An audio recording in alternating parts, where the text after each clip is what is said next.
cualquier cosa, es llegar a ver los objetivos macroeconómicos. ¿Qué es lo que, de alguna manera, se mira cuando uno realiza gestión de política económica, pero al mismo tiempo se mira cuando uno está analizando el funcionamiento de una economía? Porque, como vamos a ver en el final de toda la reunión de hoy, ahí vamos a hablar un poco de la modelización, es una presentación bastante simple, corta, pero realmente íbamos a estar hablando, como algo también introduje ayer, que la economía trabaja con una representación simplificada de la realidad, que es la construcción de modelos, de un modelo en particular. ¿Mm? El tema es, tenemos que poder ordenar toda esa complejidad del funcionamiento de todo lo que nos rodea, y ahí está la generación de las distintas teorías, las distintas hipótesis que después se transforman en esas teorías que hacen a la macroeconomía en sí. Y cuando nos encontramos con todo ese ordenamiento, van a aparecer variables como la actividad económica, cosa que le va a interesar tanto a ustedes como personas que van a tener tomando decisiones, como a aquel que tiene que hacer política económica, porque la verdad es que si las cosas no caminan, si la actividad económica no crece, ¿y qué es actividad económica? Que hayan transacciones, que haya producción, que por esas transacciones esa producción vaya a manos de los consumidores, de aquellos que tienen que invertir. Transacciones de contenido económico solamente se van a poder realizar si hay algo que justamente le dé contenido económico a esas transacciones. Y eso alguien lo generó. Y como vimos ayer, alguien va a percibir un cierto ingreso por ser propietario de ese factor de producción que fue capaz de generar ese contenido de esa transacción económica. La suma de todos esos contenidos, si queremos decirlo todavía sin poner conceptos, que el concepto correspondiente sería el de la producción y del producto, me va a llevar a hablar de actividad económica. Y la pregunta que nos podemos hacer es, ¿y cómo se comporta esa actividad económica? ¿Mm? ¿Podemos hacer crecer una torta de forma infinita? ¿Cómo ha sido a lo largo de la historia? Porque ahí parte de la idea de lo que es la generación de la ciencia, es basarse en relaciones entre variables, y eso lo voy a ver en el pasado, en lo que sucedió en el pasado en la relación entre esas variables. Y a mí me voy a encontrar que la actividad económica, ese contenido que va a ser justamente el objeto de las transacciones económicas, tiene un comportamiento cíclico. ¿Y saben quién es el que mejor describió lo que es el comportamiento cíclico de la economía, de la actividad que nos permite a todos nosotros generarnos nuestro sustento para poder realizar las actividades que realizamos? Quien quizás hizo la primera crítica importante al sistema económico en el cual él estaba viviendo y sobre el cual quiso generar, y por lo menos en lo normativo, una superación a partir de lo que él veía que iba a suceder, ¿no? Dijo, hoy se está generando una cierta sociedad con diferencias muy importantes, desigualdades muy importantes, y esto va a llevar a una crisis entre distintos, llamémoslos, eh, tipos de gente que hay en la sociedad, proletariados y burgueses, y eso me va a llevar a, después de esa confrontación, a la generación de otra sociedad con otros tipos de instituciones que se van a llamar socialismo primero, comunismo después. Karl Marx fue justamente el que explicó, pero muy bien, el comportamiento cíclico de lo que es la economía capitalista, que en definitiva el capitalismo tendría que ver con el liberalismo económico y, en todo caso, de los temas que ustedes ya han visto en otras materias, estaríamos hablando del modelo neoclásico o de la microeconomía sin intervención del Estado. Pensando que al final todo llegaba por una mano invisible a la mejor situación posible, que era la de equilibrio, solamente que ayer, acuérdense que hablamos de la diferencia de la micro con la macro, era la situación de equilibrio de largo plazo, y Marx dice, esto no llegamos a largo plazo, antes explota, para llevarlo a algo más vulgar y comprensible. Está bien que digan que todos los ajustes se van a dar y todo, pero la gente no va a aguantar vivir de esta manera, en este sistema en donde se genera la plusvalía, en donde se genera el superávit bruto de explotación, y en definitiva una clase se apropia de lo producido por el conjunto, ¿sí?, para su único bienestar. Casi que sería el discurso de un par de gobernantes actuales. Lo que voy a encontrar es que, más allá de toda esa parte ideológica y la idea del socialismo, lo que él plantea, y lo voy a llevar a la próxima slide, es este tipo de comportamiento. ¿Se ve el gráfico? Quedó muy chiquitito. ¿Se entiende el gráfico? Sí, sí, profe. ¿Se ve? Se ve bien. ¿Qué es lo que Y estoy se planteando? ve, Chiquitito, ¿no? No cómo ampliarlo, estoy mirando eso, a ver si tengo cómo ampliarlo un poquito. No quiero hacer macanas de más que a tomar el puntero, acá al costado, pero controles de visualización. Acá lo puedo tomar, disculpen. Acá está. Bien. Entonces, ahora creo que quedó más ampliadito y está una manito como puntero. ¿Qué es lo que llega a describir Marx? El hecho de que el capitalismo en sí funciona con una variable dinámica. Y fíjense que a propósito, yo introduje un tema que dirían, este hombre quiere hablar de algo muy coyuntural y nada más. ¿Cuál es la variable relevante que está atrás del análisis que les pedí que realicen ayer y que hicimos una discusión al comienzo de la clase? La variable macro relevante. GBI. la oferta, profe.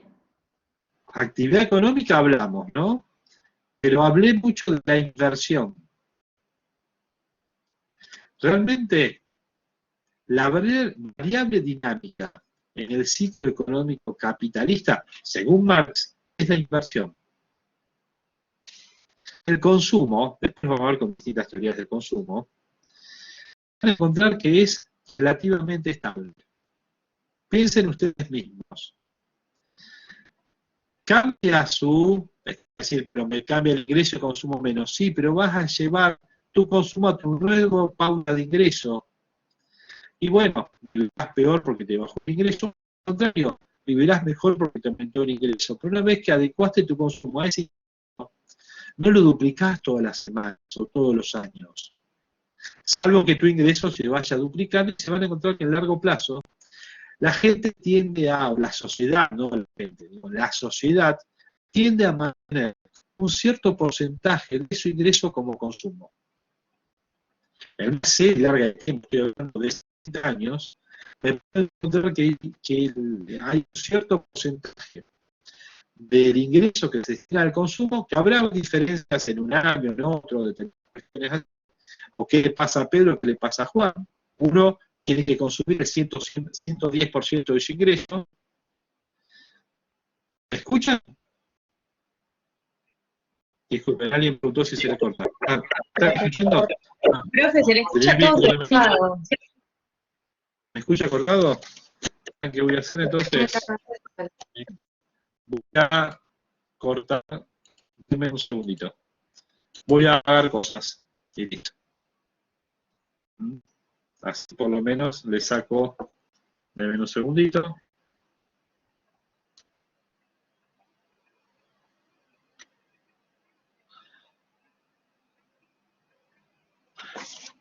Vamos a ver si mejora. Saqué 2 dispositivos, espero que con eso mejore lo que es la conectividad.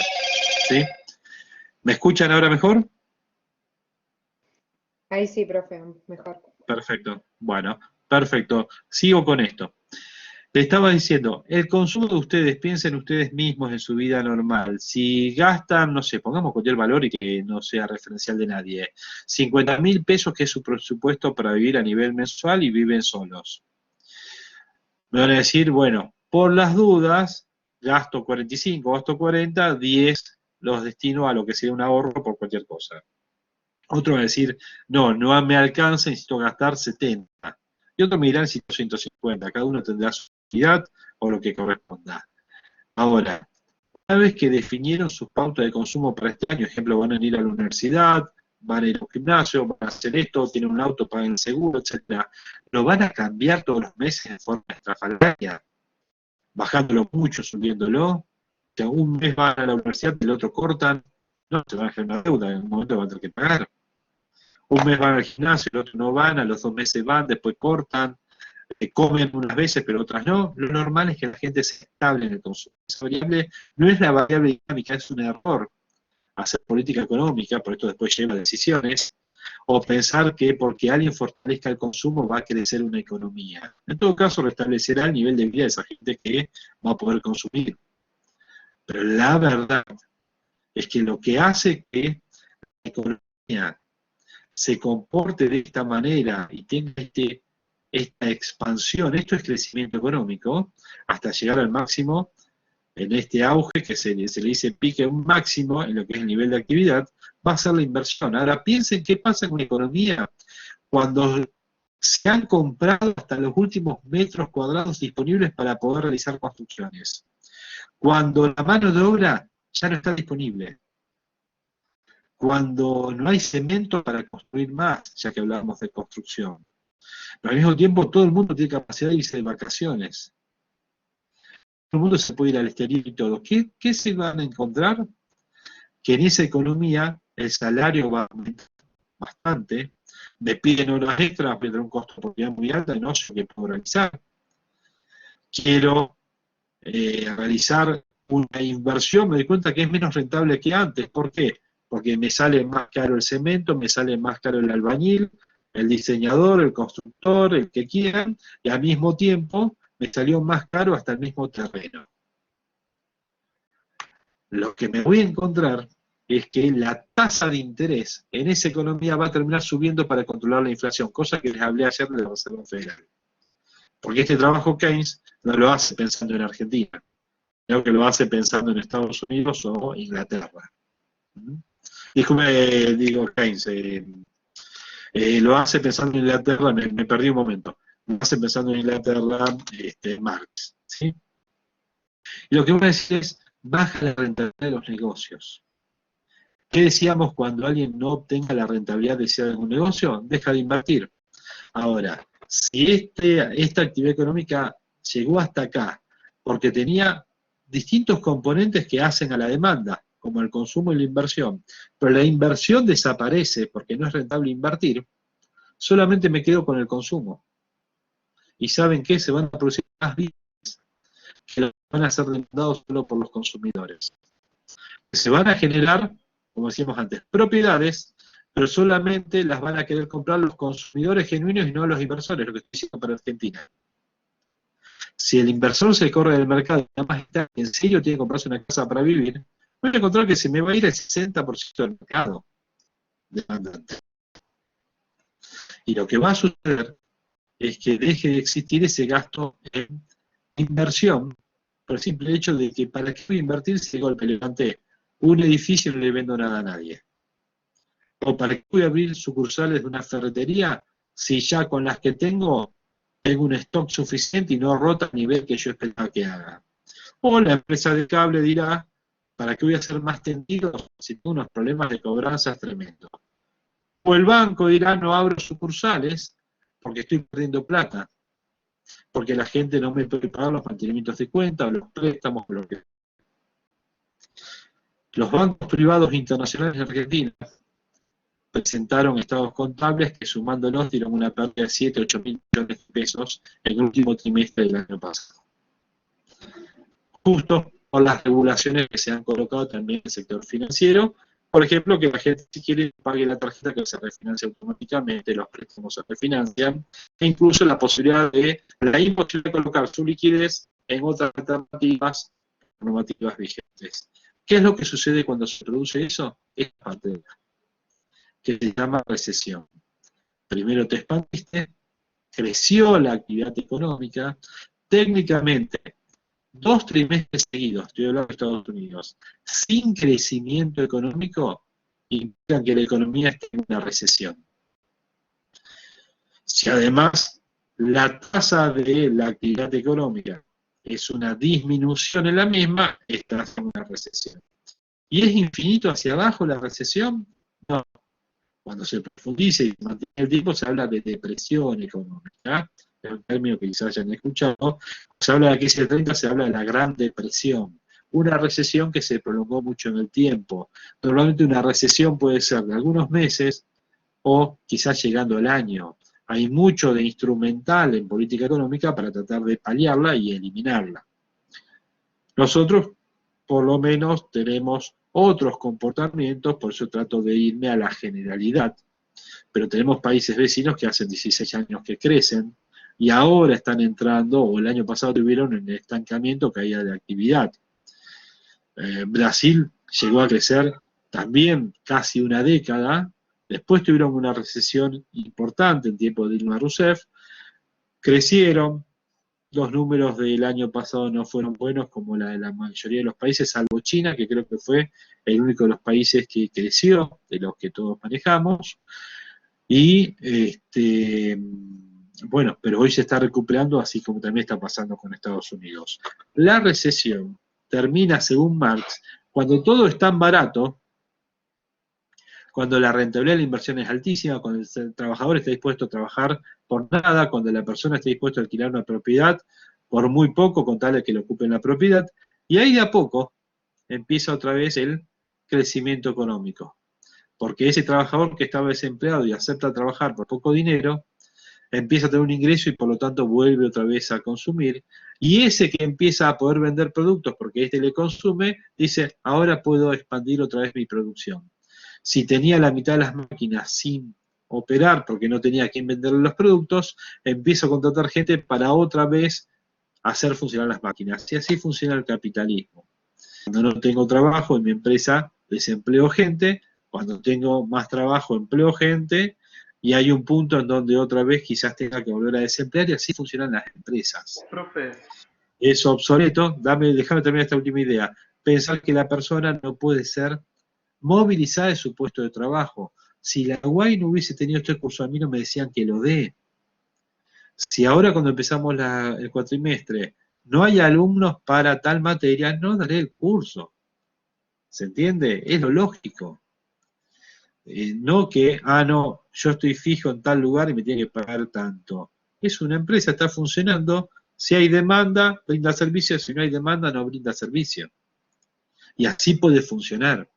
Si no transformo a esas empresas en empresas que terminan cerrando porque no hay manera de mantener su estructura, no cuando las cosas andan bien, sino cuando andan mal. Si alguien me quería decir algo. Sí, una consulta respecto a lo que hablamos antes del consumo. Entonces, ¿sí hay una parte del ciclo en la que el consumo se ve afectado? Cuando desaparece el propio ingreso de la persona, sí, como dije antes, vos tendés a tener un cierto porcentaje fijo de tu ingreso que destinás al consumo, lo cual lleva a que no es que el consumo es constante, es consumo constante respecto a tu ingreso. Podés tener diferencias de corto plazo, pero hacé cuenta que Argentina tiene un consumo sobre PBI de un 70%. En una serie larga de tiempo te encontrás que el consumo sobre PBI de Argentina anda en el 60 y pico, 70, depende del año, por ahí. Habrá años donde sube mucho más y años donde baja, ¿sí?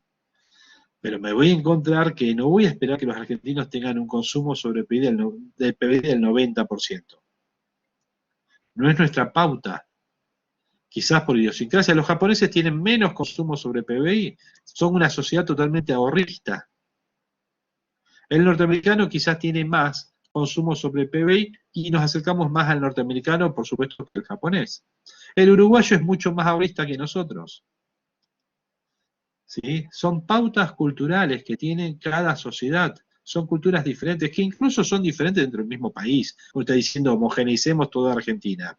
Hablaba con alguien de otra provincia, decía, ¿cómo todavía no pudieron hacer esto y lo otro? Es una cultura diferente. Estás hablando de 1000 kilómetros de distancia donde estoy viviendo, pero es una cultura diferente de las provincias del noroeste a la nuestra. Entonces estás hablando de otras pautas, otras velocidades, otras cosas totalmente diferentes que quizás nosotros también tenemos respecto a alguien de Capital Federal.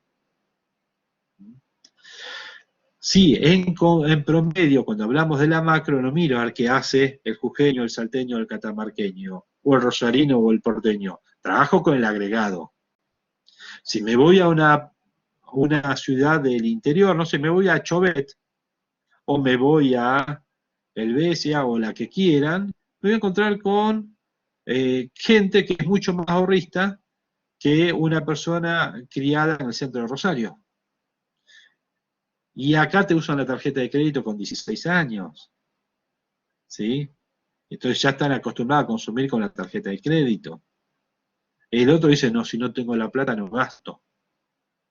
Y me gusta ir con la plata en la mano a la concesionaria y comprarme el auto. Y quizás los créditos, salvo para capital en el campo, me voy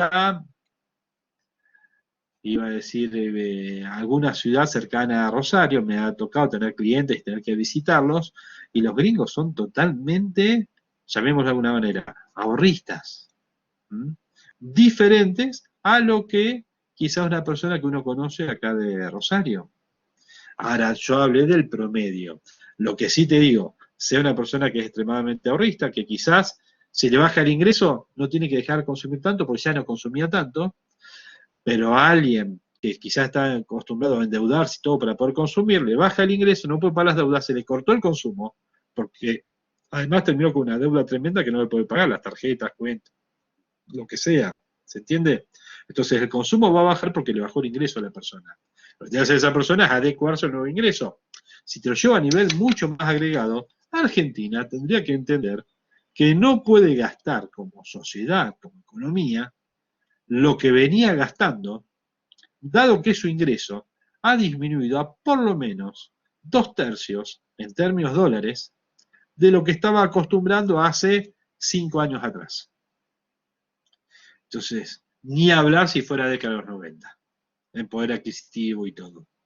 Entonces, aunque en los 90 de la Rúa toma el gobierno con un PBI de 292.000 millones de dólares, nosotros crecimos, lo llevamos a encima de los 600.000 millones de dólares en el año 2018, se calcula que era eso, y ahora, en dólares, le hicimos un valor, lo bajamos a un valor que no se sabe bien si está entre 450, 400 o 450, 500.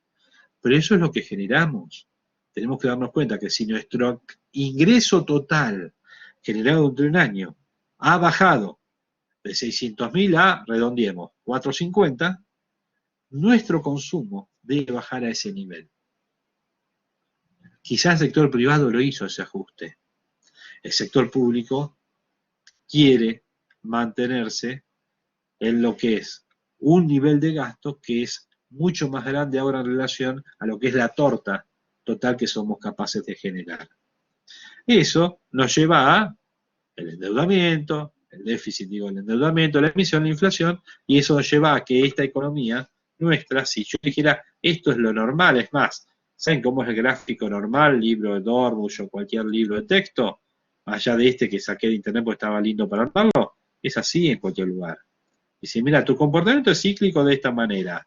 Lo lógico, sos Estados Unidos, Noruega, lo que quieras, es que esto sea una flechita así para arriba.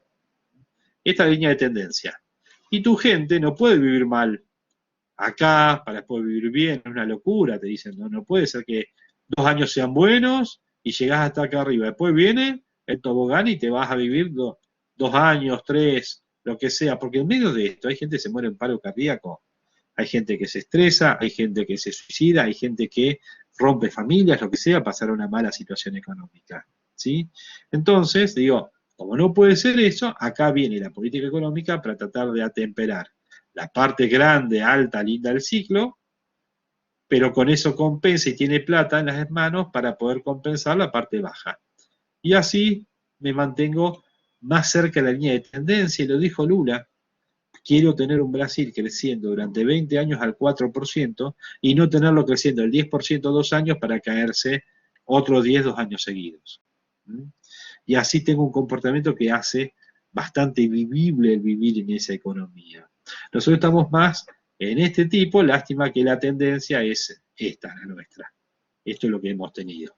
Si tomo una serie larga, voy a encontrar que Argentina son todos comportamientos que se van moviendo, pero que, en definitiva, toda esa víbora que sube, baja, esto y lo otro, es con una caída continua de actividad. Les voy a redondear con esto, así puedo pasar a la otra slide. ¿Saben cuál era nuestro poder adquisitivo Bueno, en el 1895 es irme demasiado a la historia y no valdría la pena, pero ahí fuimos el país de mayor nivel de vida del mundo. Pero vamos a algo más cercano. Argentina, bueno, me voy al otro extremo, 1980. Nuestro poder adquisitivo en dólares, medido en dólares, era el mismo que el de un norteamericano. Para llevarlo a valores de hoy, estaría cercano a los $50.000 de ingreso per cápita, que es una medida que se sigue. El ingreso total dividido el total de la población. Para equiparar eso en ese momento, tendríamos que multiplicar $50.000 por 45 millones, y se dan cuenta que daría un nivel de actividad económica que es fácil 4 o 5 veces el que tenemos ahora. Ese es el camino que deberíamos recorrer para llegar a ser o tener el nivel de vida de una economía que se considera desarrollada o de un nivel de vida medianamente bueno, porque la verdad es que Estados Unidos no es el país de mayor nivel de renta per cápita o de nivel de vida, sino que está a mitad de camino de llegar a los países nórdicos que tienen el doble del nivel de ingreso per cápita. ¿Preguntas hasta acá? ¿Ninguna? Bien. Sí, una, profe. Dime. La particularidad argentina respecto del ciclo es que el tiempo de renovación del ciclo, digamos, es más corto. O sea, ese ciclo se repite. Es que hemos tenido una tendencia diferente a la que te dicen los libros de texto. En vez de ir para arriba, va para abajo. Va para abajo. Nosotros somos el que fue, el que te cuenta de sus grandes glorias del pasado. Claro. Entonces yo te ubico acá, voy a ver si puedo escribir, 1895, y te digo, ¿sabes qué? Primer país del mundo.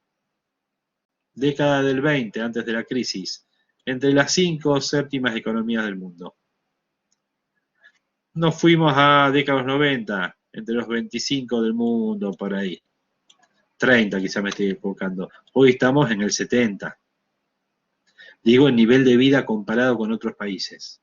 Obviamente que hay países que están mucho peor que nosotros, porque vos estás hablando de Naciones Unidas, creo, y no me quiero colocar el número, pero son 192, 193 países. Más allá de todos los territorios, todos se van encima de los 210, ¿sí? Pero estamos en 70, no somos el peor. Pero hemos perdido mucho. Acá es donde uno dice, pará, estabas acá, estabas peleando por acá, si no me falla la memoria, y ahora, porque soy bondadoso con nosotros mismos, digo que estoy acá, y la verdad es que fuiste. Es un recorrido, está bien, de 125 años, pero viniste perdiendo sistemáticamente, y si seguís en esta evolución, el que hable de esto dentro de 20 años, es decir, y alguna vez fuimos el 70 en el mundo, y vamos a estar en el 100. Y el problema está en por qué llegamos a esta situación, y es una discusión que veremos a lo largo de la materia, de cómo es que llegamos a empeorar nuestro nivel de vida comparado con otros países, y van a encontrarse que no es justamente por que tuvimos cataclismos o grandes terremotos o cosas que nos golpearon y que destruyeron la mitad del país o lo que sea, sino que tuvimos sobre todo problemas institucionales, reglas de juego, quizás nuestra idiosincrasia, nuestra cultura, y todos llegamos iguales, y cuando llegamos al lugar todos hacemos lo mismo independientemente del partido, lo que sea, pero lo que nos encontramos es que con nuestras reglas de juego, en vez de hacer funcionar las cosas mejor, las estamos haciendo funcionar peor. Y si yo en un curso, a un grupo, durante un ratito le puedo hablar de un tema, y concluyen, más allá de si están más convencidos o no, que si le ponemos racionalidad a la cosa, todos nos damos cuenta de que vamos a romper el mercado de la construcción en Argentina, haciendo lo que estamos haciendo, y igual lo hacemos. Bueno, es como si a mí me dijeran, Santiago, ¿estás gordo? No comas 2 pizzas a la noche y después terminarlo con un panqueque, porque haces 2 meses seguidos de esa vida y te vas a morir. Y yo digo, sí, te entiendo, y me agarro y me hago un atracón, y mañana otro, y pasado otro. Hay un momento donde me voy a morir, ¿sí? Pero me lo dijeron y yo lo entendí, solamente que igual lo hago. ¿Es racional? No. Les voy a decir algo que pasó cuando Argentina tuvo la crisis del año 2001.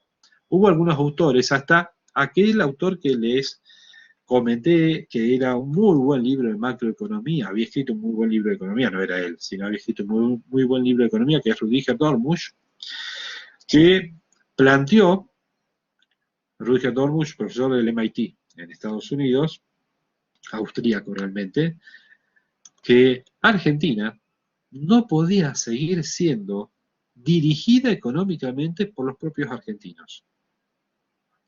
Que el problema de Argentina es que los propios argentinos, con sus propias ideas, su forma de conducirse, que siguen dictando leyes como a ellos les parecen y que siguen fracasando. Pero los tipos, ¿escucharon hablar alguna vez del empecinamiento terapéutico? Es darle un producto a alguien medicinal, ver que no genera el efecto deseado, y en vez de lo que haría el irracional, es decir, para saquémoslo porque no está generando el efecto que yo deseo, no, me quedé corto con la dosis y le doy el doble y lo empeoro más. ¿Y saben qué hago? Le meto 4 veces más dosis. Si es un paciente real, lo voy a matar.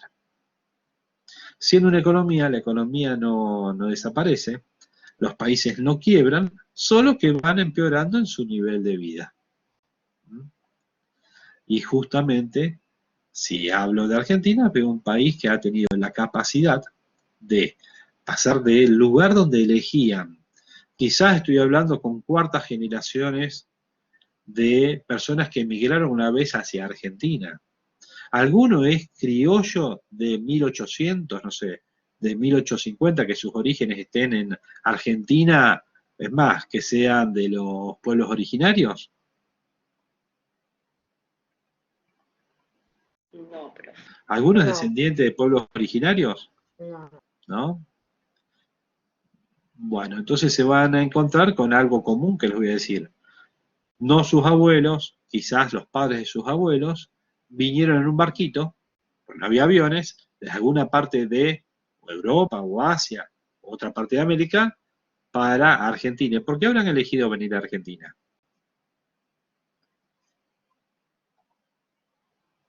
Porque habría oportunidades, Argentina, era un país que crecía. lo vamos a ver con números, pero Argentina tuvo este ciclo, con sus desavenencias o no, con un 7% promedio durante 50 años. Está bien, ha habido un movimiento cíclico en el medio, pero para hacerse la corta, entre 1880 y 1930, Argentina tuvo una capacidad de crecer a lo que sería China. Hagan de cuenta que la China de 1910 era Argentina, o de 1890, bueno, 92 tuvo una crisis. Pero bueno, teníamos hasta gobernantes que decían, hasta que no paguemos la deuda, no gastamos. Teníamos otra idea y otro funcionamiento. Nuestro aliado estratégico era la principal economía del mundo, que era Inglaterra, está bien. Y nos encontramos con que en esa economía había necesidad de mano de obra y resulta que la gente decía, che, ¿dónde puedo vivir mejor que donde estoy viviendo? Y vivías en España, en Italia, uy, resulta que está Argentina y hay trabajo, hay tierra para cultivar, hay esto y lo otro. Y se tomaban el barco y se venían acá para hacerse la América. Y elegían entre o Estados Unidos o Argentina. Digo, mis abuelos tuvieron la posibilidad de irse o a Estados Unidos o a Argentina y dijeron, no, mejor Argentina. ¿Mm? O sea que en vez de irse a Estados Unidos preferían venirse a Argentina. Entonces uno está hablando de que era un país que seducía porque funcionaba tal que la actividad económica crecía y era atractiva. Capital vino de Inglaterra y Francia, más allá del que haya habido de Argentina. La mano de obra vino de distintos países y ahí es donde Argentina tuvo toda esa expansión. De ahí en más, hagan de cuenta que llegamos a un país tan importante como para estar ubicado a números del pasado en el país de mayor nivel de renta per cápita, nivel de vida. Seríamos como Noruega. Y al mismo tiempo que crecía como China. ¿Saben cuál era la variable dinámica de ese modelo? La inversión, que crecía más del 10% por año. Había mucho capital, hacía falta mano de obra para poder invertir, para poder combinar con ese capital y poder producir. Se agregaba a la tierra, gente que fue empresaria, y tenés a Argentina siendo un país que creció muy bien hasta la fecha que les dije. Después de ahí vino toda esa involución que vimos hasta acá. ¿Cuál es la gran diferencia? El marco institucional, cómo lo fuimos modificando, las reglas de juego, desde un punto hacia el otro. ¿Qué tiene de ventaja otros países que cambian reglas de juego para hacerse más interesantes para los inversores? Nosotros, ¿qué estamos haciendo? Cambiamos reglas de juego para que sea más complicado invertir en Argentina. Entonces, hasta ¿cuál es la principal empresa de Argentina en tamaño, en facturación? Y valor, ojo, valor. No facturación, valor en sí. La más valiosa de toda Argentina. ¿Alguna sabe? Libre. ¿Alguno? Mercado Libre. ¿Dónde está el inversor principal? En Uruguay. Y de OLX, en Uruguay. Fue noticia, es más, el desarrollador de Invertir Online en Uruguay. Entonces estoy pensando en empresas conocidas de la era digital y me encuentro que han crecido mucho, llamados unicornios porque valen más de $1.000 millones. Por supuesto, el Mercado Libre se fue un valor extraordinariamente superior a ese, y resulta que valen varias veces YPF y su socio principal, su fundador, de golpe está en Uruguay. Algo pasa, que esa persona y otro que pueden elegir están en ese lugar, o están en otros lugares directamente. Son las reglas del juego que hacen que queremos componer mucho la situación de los más pobres, pero nos olvidamos que la única manera de poder darle algo a los pobres es que se genere riqueza en la economía. Distribuir algo a los pobres sin generación de riqueza es imposible. Si no tengo el rico que genere el valor agregado, llamémoslo para diferenciarlo de esa manera, el empresario que gerencie la empresa, que tenga el emprendimiento, el capital que se le asocie, ¿cómo le genero mano de obra? ¿Qué me dicen por otro lado? Hay que darles de trabajo a la gente. ¿Y de dónde sale el trabajo? Como no hay empresas, terminan siendo empleados públicos. Después, ¿qué terminó siendo? Formosa, con 80% de las personas que trabajan en relación de dependencia, trabajando para el Estado. Con provincias, y lo he visto, no es que me lo contaron, también años atrás, en donde no hay espacio para poner los empleados municipales. Entonces, una sola vez lo vi en mi vida, Chilecito, La Rioja, ver un inspector de tránsito en cada esquina. En algún lugar había que meter a la gente. Entonces eran inspectores de tránsito y en una plaza tenía un inspector de tránsito en cada esquina y no había tránsito. Lo que había era un lugar para darle trabajo digno a la persona. Le decían, sos agente que controla el tránsito, y estaba el tipo ahí controlándolo, ¿no? Es como si pusiera a todos en las calles a hacer las cuadrillas que decía Keynes, uno rompe, el otro tapa, y lo estamos trabajando todo el día. Alguien tiene que pagar los impuestos para mantener eso.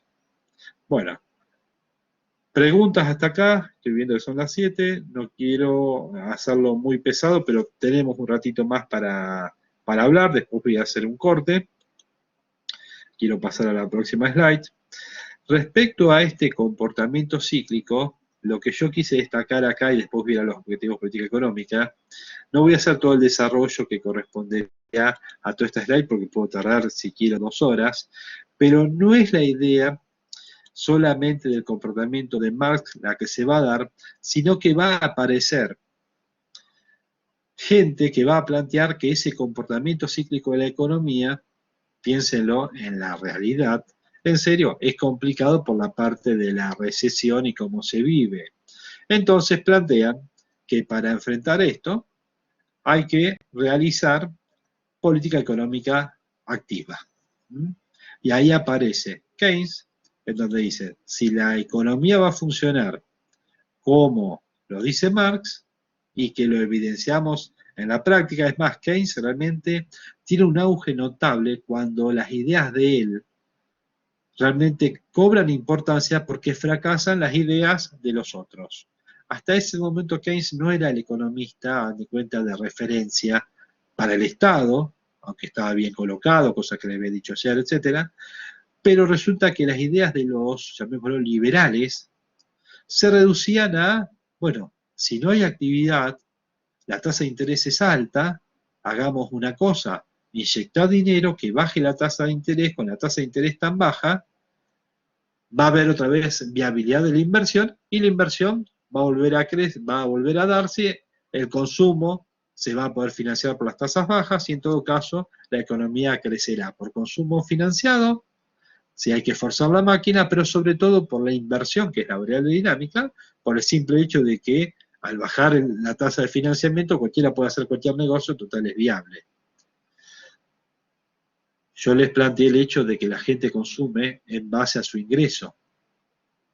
Si estamos en recesión y alguien abre una planta y genera más autos, y a mí no me cambia el ingreso, y la verdad es que no tengo cómo comprarme el auto, y aunque me plantees que me vas a dar un crédito a 0%, la verdad que voy a decir, aunque me des el 0%, no tengo cómo pagar el capital de ese crédito. Se ubica en el año 2001, ¿qué pasó?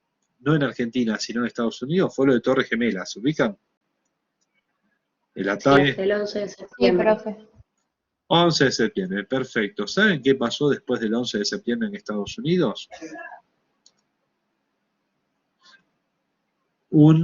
Fue, llamémoslo, un ataque especulativo muy importante sobre los activos norteamericanos, bajó mucho lo que es el NICE, Nasdaq, etc.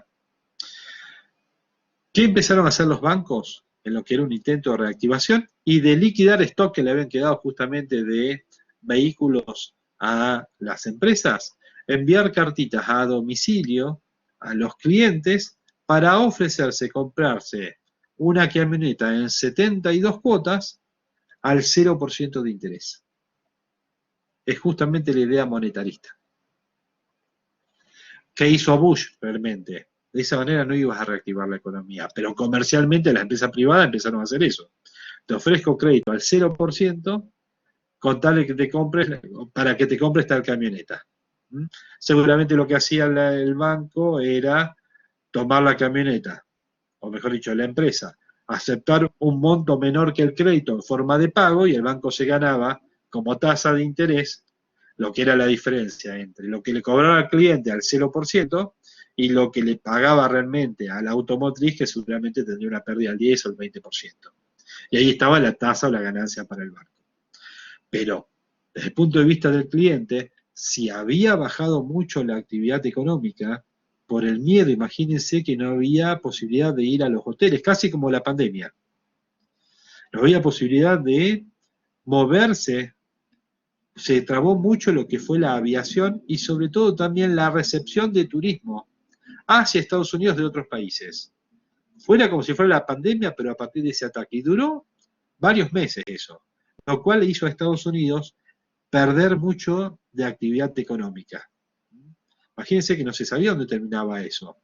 Después, el mundo vio a los años que fue ese ataque y listo, pero no sabían si dentro de 5 días, 10 días, 20 días, cuándo venía otro ataque de ese tipo, dónde se iba a desenvolver, si venía el ataque químico. Entonces, en serio se complicó todo y bajó mucho la actividad.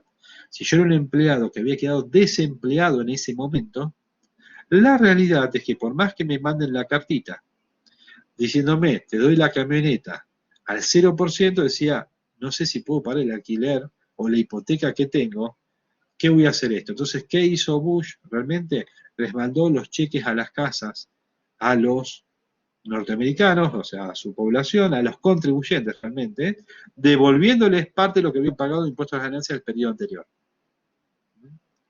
Y tomaron una idea de política keynesiana y salieron a hacer gasto público.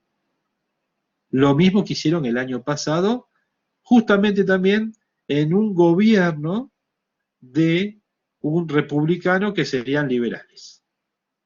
Porque tanto Bush hijo como Trump son republicanos, por lo tanto serían los liberales dentro de Estados Unidos. Los demócratas serían los socialistas, para ubicarlos. Los de izquierda, estos serían los de derecha. En esos dos gobiernos se devolvieron impuestos, pero por otro lado se salió a gastar. El gasto en tiempo de Bush se llamó después la Segunda Guerra del Golfo. Tuvieron que mantener a 500.000 de norteamericanos en otra parte del mundo para poder terminar con las armas químicas, con esto y lo otro y todo lo que significó.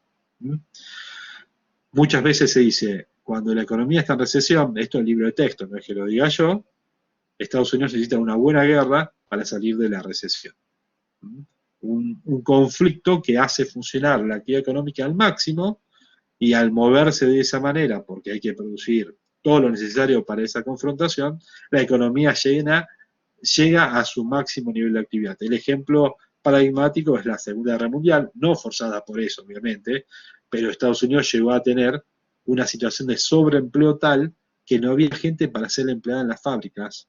Y en un mundo donde no se acostumbraba tanto al trabajo de las mujeres ocuparon un montón de puestos que antes eran ocupados por los hombres, por una cuestión hasta de tamaño de la población, volumen de gente que estaba en la confrontación y los trabajos que había que hacer para abastecer a todo lo que había que abastecer, no solo norteamericanos, sino de otros países, en lo que era pertrechos, etc. ¿Sí? Esa es la idea de Keynes. Hay una versión original que estaba acá sobre la presentación, que no la eliminé, que era la de Kalecki, que es otra alternativa respecto a lo que es la conformación de ciclo económico. Realmente los dos modifican lo que es la teoría predominante, lo que era el paradigma en la economía en ese momento, y es justamente la idea de poder intervenir sobre la economía y de esa manera generar, lo que quiero remarcar de esta slide es esto que va a quedar marcado acá, el intervencionismo en la economía, ¿sí? Se habla de revolución keynesiana, pero realmente uno reforzó al otro, realmente. Kalecki refuerza las ideas de Keynes, ¿sí? La gran diferencia es que Keynes lo pudo llevar hacia lo que fue la instrumentación de una política económica para poder salir de una situación de una profunda recesión en donde las soluciones que daba el capitalismo tradicional, que era inyectar dinero, no podía seguir funcionando. Kalecki casi parecería un adelantado en lo que son sus ideas, porque realmente plantea que, ojo, empiezo a intervenir, después ¿cuándo dejo de intervenir? Empiezo a subsidiar a tal grupo de personas, ¿y cuándo dejo de subsidiar? De llegar a eso. Entonces dice, ojo que si empezamos a intervenir, seguimos interviniendo, y después iba a pasar directamente, Kalecki era más socialista directamente, a lo que era una economía que estaría casi entrando en el socialismo, donde el Estado ocupe mucho más espacio paulatinamente y no sea necesaria la revolución que planteaba Marx, sino que directamente el Estado iba a llevar todo hacia un funcionamiento socialista de la economía. Cualquier parecido con algunas realidades parece casualidad, y parecería que el teórico en algunos lugares es más Kalecki. Ustedes no lo van a tener que ver conmigo, pero la verdad es que hay toda una teoría, toda una materia, por ejemplo, en macroeconomía, que se basa en la idea kaleckiana del ciclo económico y del comportamiento después del estado de la economía. Nosotros vemos solamente la macro tradicional. Yo les introduzco esto también incluso por el hecho de mostrarles que existen otras teorías más allá de las tradicionales y que han tomado importancia en economías socialistas, porque en definitiva Kalecki sería un hacedor teórico de los fundamentos de economías que son socialistas, ¿sí? ¿Preguntas hasta acá? ¿No? Bueno, entonces, gran diferencia. Keynes dice, intervenimos y listo. Resolvemos el problema, vuelve otra vez libre mercado y se terminó. Este hombre Kalecki, intervenimos y nos vamos hacia el socialismo. Algunos estarán más a favor de una cosa y la otra, es a gusto del consumidor. Voy a superar esto y voy a llegar a esto, a lo que quiero llegar después. Bueno, esto es una descripción del funcionamiento de las economías en general, que sirve al mismo tiempo cuando hablaba de aspectos sectoriales. Esto estoy respondiendo al programa, realmente esta slide está pensando en esto. ¿Cómo son los aspectos sectoriales, realidad económica contemporánea? La verdad es que, si me fijo en la economía argentina, responde bastante a lo que es estos números que estoy presentando ahora. Si digo, ¿cómo llegamos ahora a nuestra realidad? Sí, somos una economía, el grueso de las economías desarrolladas son fundamentalmente economías de servicios, ¿sí? Con sectores industriales que incluso si los analizamos, son fuertemente vinculados al exterior, Y si miráramos lo que son nuestras relaciones con el exterior, son realmente nuestros demandantes de dólares. Y ayer se generó un lío cuando nuestro presidente hizo su presentación de lo que sería, de alguna manera, sus ideas para la apertura del ciclo de sesiones del Congreso, pero en definitiva su mensaje a la nación, al estilo Argentina. La verdad es que se habló de 45.000 millones con el FMI, que se despilfarraron, esto y lo otro. La verdad es que Argentina se endeuda también. Por el simple hecho de que para poder abastecer a nuestras empresas de lo que necesitan para poder funcionar, requerimos de muchas importaciones. Y cuanto más actividad tenemos, más importamos. Porque si quiero hacer una reparación en mi casa, voy y me compro una amoladora y una soldadora argentina y le doy para adelante. Pero si quiero hacer una reparación o una instalación de una empresa, va a decir, comprate una máquina alemana o comprate una máquina de tal tipo, de una cierta calidad, porque tenemos que poder producir en forma homogénea, constante, sin máquinas que se rompan continuamente. Voy a encontrar que un horno italiano funciona mucho mejor que uno Sol Real, por dar un nombre. Lo harán con mucho esmero y todo, pero si tengo que abastecer a 1.500 comensales en una reunión, seguramente me tenga que comprar, quizás alguno lo conozca, una máquina que es capaz de producir 50 o 100 platos, ¿sí?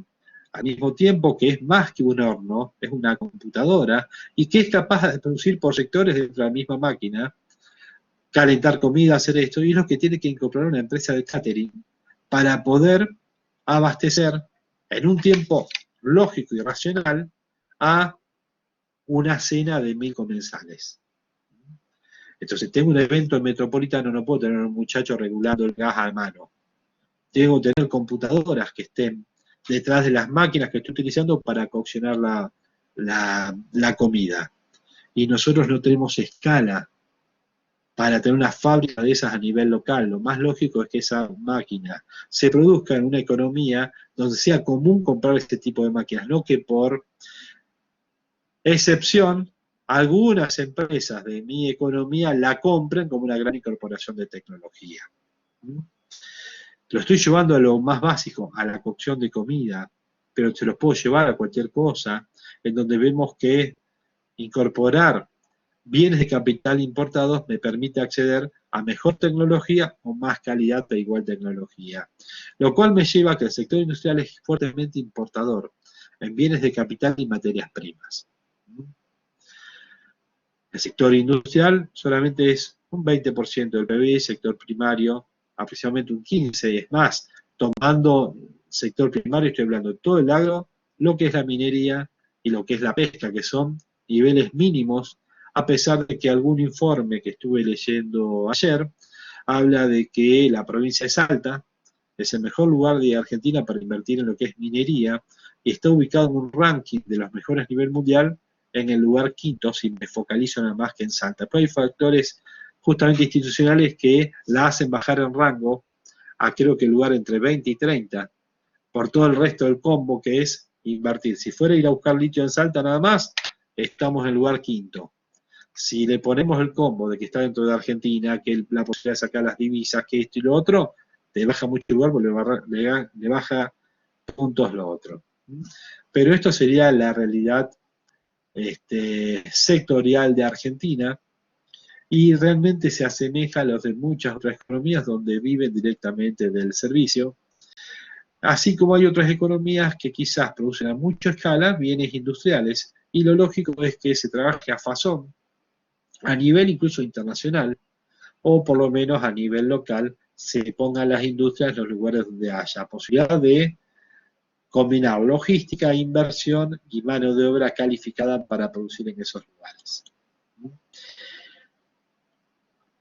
Nosotros, cuando hablamos de empleo y generación de riqueza, a lo que acudí es a dónde se genera el empleo en ese tipo de economías. Bueno, son las empresas de servicio, por supuesto, las que más espacio tienen para brindar o ser demandantes de mano de obra dentro de esas economías. Según la OCDE, sería entre el 70 y 90% de la economía. Argentina realmente está más ubicada en estos porcentajes. Nosotros tenemos mucho más de economías pequeñas que lo que pueden ser otros países. Se dice que Argentina está entre el 95 y el 96% de pequeñas y medianas empresas y solamente es muy poca cantidad la de las grandes empresas. Trabajamos con muchos de pequeñas empresas y eso me lleva a que son las grandes, igual generan cerca del 70% del PBI de Argentina y son grandes empleadoras de mano de obra. Porque una gran empresa lo tiene más que nada por su intención de capital y aunque con mucho capital emplea a 300 personas, su productividad es muy alta y eso lo genera en un nivel de facturación, ventas y valoración, que es lo que lo lleva a ser una empresa realmente ubicada entre las más generadoras de PBI dentro de la economía. Estoy hablando de las que hablé de tecnología, así como de automotrices, grandes empresas elaboradoras de comida o bienes de uso diario, tipo Unilever o Arcor o empresas de ese tipo, o grandes constructoras, etcétera, como de TGLT, la empresa de Constantini, distintas empresas que toman ese espacio. Lo bueno de tener una estructura basada en pymes es la posibilidad de movilidad social. Me ha pasado de estar ayudando en lo que es la capacitación de emprendedores en otras localidades, contratado por otras localidades, ir ahí a lo que es oficina de empleo y encontrarse con lo que era ayudar a hacer planes de negocios a gente que eran realmente emprendedores sociales, y realmente el plan de negocios, por más lo que digan, por lo menos eran flujos a 12 meses hechos por gente que quería poder hacer pantalones en el fondo de la casa, o otra tortas y tenía que invertir en el horno y se le prestaba la plata para el horno, o cosas por el estilo, y la última vez fue 2019, el año pasado por pandemia no, pero la verdad es que hay lugares donde trabajan bien, les generan financiamiento, sumas, me acuerdo que eran 15, 20 mil pesos hace 2 años atrás, no era una fortuna, pero permitían a la persona comprarse el horno, todo lo que tenían la gente desde el punto de vista técnico, o sea, los ayudaba en el sentido de ayudarlos a entender su negocio como negocio, a armar un plancito, cómo lo iban a estructurar, financiamiento, esto y lo otro, y cómo iban a poder semanalmente, aunque sea pagar unos pesos para devolver ese fondo, para que se lo puedan prestar a otra camada de gente que iba a invertir después de ellos. ¿Sí?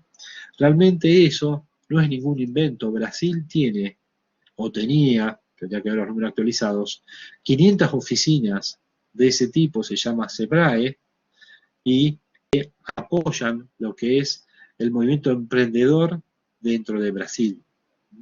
Eso ha permitido que Brasil forme una clase media. No es algo de este año, estoy hablando de hace 20 años atrás. Me acuerdo estar en la oficina del SEBRAE, hará 10 años atrás, no más que eso. En Brasil nos mostraban todo ese desarrollo, más debo tener hasta material que me traje, de todos los libritos, todo obviamente muy didáctico, con mucho dibujito, todo de cómo darle alta a una empresa en Minas Gerais, cómo darle una empresa en tal lugar, cómo hacer esto, cómo hacer lo otro, para poder justamente generar esa clase de gente que era emprendedora y que era capaz quizás de generar 2 o 3 empleos, seguramente familiares que los iban a estar ayudando, pero entonces pasaba a tener gente que no requería de un subsidio para poder vivir, y en Brasil no había tanto de subsidios, sino un financiamiento para hacer un emprendimiento y de ahí en más expandir lo que era su torta. Permite mucho lo que es la distribución del ingreso. Por supuesto que sabemos que el grueso de las empresas dentro de 2 años van a desaparecer y un 90% van a desaparecer después de los 7 años. Pero los que queden quizás tengan la posibilidad de emplear a los 20 que quedaron sin trabajo de esa misma camada. O sirvan como estímulo para que otros tengan sus emprendimientos exitosos y quizás no todos puedan ser empresarios, pero van a encontrar más fácilmente emprendimientos pequeños donde poder crecer. Es la diferencia conceptual entre enseñar a pescar o regalar el pescado. Y así puedo generar justamente un sistema que sea competitivo. Hay modelos ya viejos, como el de Benetton, que seguramente habrán visto, la aplicación de empresa, etcétera, de directamente gente que era capaz de producir, cada uno a nivel individual, en forma homogénea, productos para una empresa y era la marca, como Benetton. Lo mismo pasaba, no sé, hoy a nivel actual con Lanas del Este en Uruguay, y era gente de San Carlos que hacía pulóveres, una ciudad pequeña dentro de Uruguay que se dedicaban a hacer pulóveres y se vendían bajo la marca de Lanas del Este, y obviamente que se vendían mucho más caro que quizás el valor agregado que le habían dado, y había una ganancia en el medio de quienes tenían los locales y todo. Pero tiene un montón de personas que producían para poder abastecer artesanalmente a ese tipo de negocios. Será Benetton por un lado, Lanas del Este por el otro, pero distintas posibilidades de formar, llamémoslo quizás cooperativas, pueden ser eso, pero sin meterle que todo es ser cooperativa, posibilidades de emprendimientos, de cooperación, podría hablar alguno de clúster, no sé, de cooperación entre pequeños emprendedores para poder trabajar produciendo productos con una cierta homogeneidad, a una cierta escala que no le da su pequeño emprendimiento individual y que les costaría mucho llegar no solo por el capital, sino por hasta la cultura de pasar a trabajar en una empresa, quién sería el dueño, quién sería esto, quién sería lo otro. Entonces, trabajando en forma integrada, puedo generar justamente ese desarrollo competitivo que va a permitir generar riqueza para la sociedad. Entonces, permite mantener un entorno de competencia y a nivel geográfico el desarrollo de economías regionales. Y ahí viene el tema de quizás la gente de tal lugar puede tener la posibilidad de generar productos que sean comercializables a nivel nacional y quizás se generen en forma artesanal y no a nivel de máquinas. Es como si uno dijera los productos Cariló. ¿Alguno los vio en el mercado? Cari, lo dijo, profe. Cariló, pero productos, no ir a Cariló de vacaciones, estoy hablando de los productos Cariló. No. Alimenticios, de marca Cariló. Van a empezar a entrar, yo los he visto en forma promocional, así. Y la verdad es que es la posibilidad de poder producir, supongamos, alfajores de distintos, con distintas frutas y venderlos a nivel nacional. Artesanales, por supuesto, y quizás salen 100 pesos cada uno. Como el otro día alguien que vino del noroeste me trajo unos de regalo como presente, unas, ¿cómo le habían llamado? Bueno, distintas serían piezas de artesanales, que en definitiva, digamos, son facturas artesanales, pero eran otro tipo de piezas que eran facturas artesanales riquísimas, eran hechas artesanalmente en, no me acuerdo si era Cafayate, uno de esos nombres de Salta. Eran riquísimos, supongo que saldrán carísimos y por eso me lo trajo de regalo como para congraciarnos y todo lo que corresponda. Pero el tema es que estaban buenos, que eran hechos artesanales y que quizás más allá del turismo puedan desarrollar un producto que sea comercializable a nivel local, incluso a nivel internacional. Ahora, no estaban hechos en forma industrial, sino artesanal. Quizá está hecho por una pequeña pyme. La mayoría de las historias son de pequeñas pymes, de pequeños emprendimientos que crecen. Cuando hablo de generación de riqueza, estoy hablando de gente que sea capaz de generar valor agregado. Pueden hacer una fintech, pueden hacer un mercado libre o pueden hacer una fábrica de productos artesanales que después se transforme en una empresa que termine vendiendo a nivel regional, a nivel nacional e incluso a incorporar lo que es la posibilidad de exportación. Esto es, ¿cómo decirles?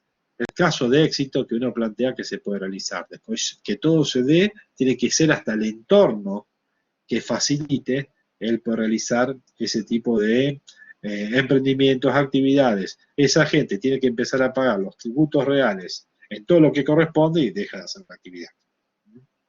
La idea sería que por medio de la política económica se facilite eso. Y ahí vamos al tema de política económica, así redondeo lo que es esta presentación, y tipo 8, 8 y cuarto máximo, les puedo dar un recreo, porque estamos ya hace 2 horas y algo, me parece, ¿no? ¿Quieren un recreo ahora? Aunque sea 15 minutos. Pero creo que ya hace, llegando a la hora 50 que estamos hablando de corrido. Bueno, Sí, profe. profe. Un recrédito de 15 minutos, nada más que para rebobinar, y les doy lo que son los objetivos de política y política económica. ¿Sí? Son y 31 y 45 volvemos a vernos. ¿Les parece? Dale, profe. Corto. Dale, profe.